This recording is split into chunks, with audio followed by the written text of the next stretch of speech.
A guy came on Twitter and then he began a thesis. You know, sanctimonious and pious people know how to stir people's emotions. He began a thesis. He said, I am a Christian, Olivanai.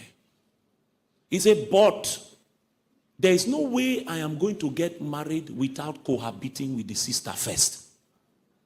Oh, yes. How did he begin? I am a what? You know the problem, we don't know who a Christian is. And then when people came and said, Oga, cohabiting is fornication. He said, that's not what I mean. I don't mean that the lady will come and stay in my house. I mean she will be coming some weekends. Jadabosh. He said, how can I marry somebody I have not seen? I want to see her when she wakes up.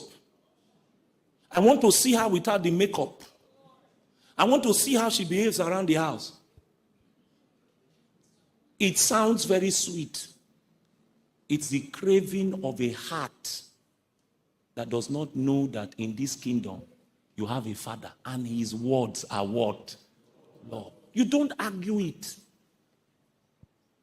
I told you that when he gives you laws and he gives you commandments, it's an act of love, it's an act of wisdom, it's an act of mercy.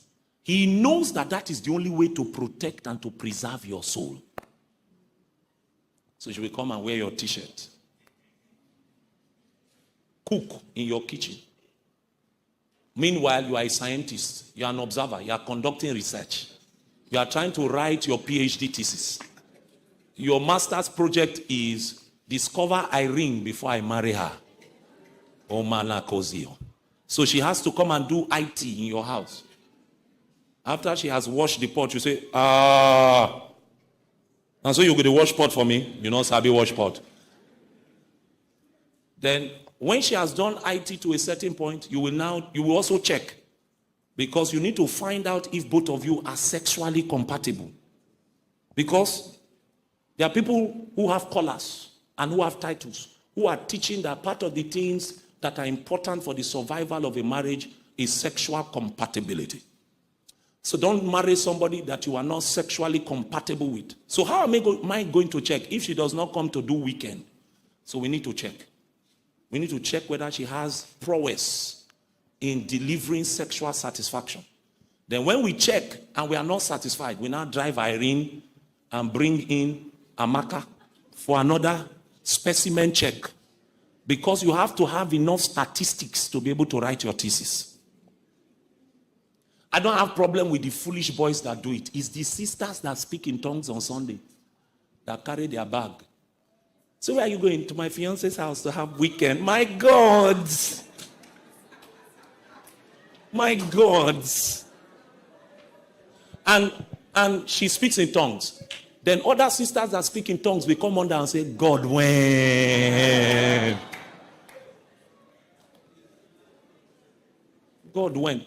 They are talking about immorality and they are waiting for their turn. There's a long line to enter immorality. The problem is that they don't know that Peter said, throughout, give me NLT. He says, throughout your pilgrimage here, conduct your life how? In fear. There are things that you don't even know that the judge is looking at right now. If he doesn't show you mercy and highlight it, you might be in trouble. That's why men like David said, they prayed, they said, search me. Search me, Lord. See if there be any wicked way, and then lead me on the path, what? Everlasting. He says, and remember that the heavenly Father to whom you pray has no what? He will judge or reward you according to what? So you must live how? Reverent fear of him during your time as what? This is where I want to begin tonight. You see, the problem with the Christian is we do not understand What is the end of the Christian life? What does God have in mind? What is the purpose of Christianity? The Christian does not know. Right now in modern day Christianity, we think that Christianity is an escape from poverty.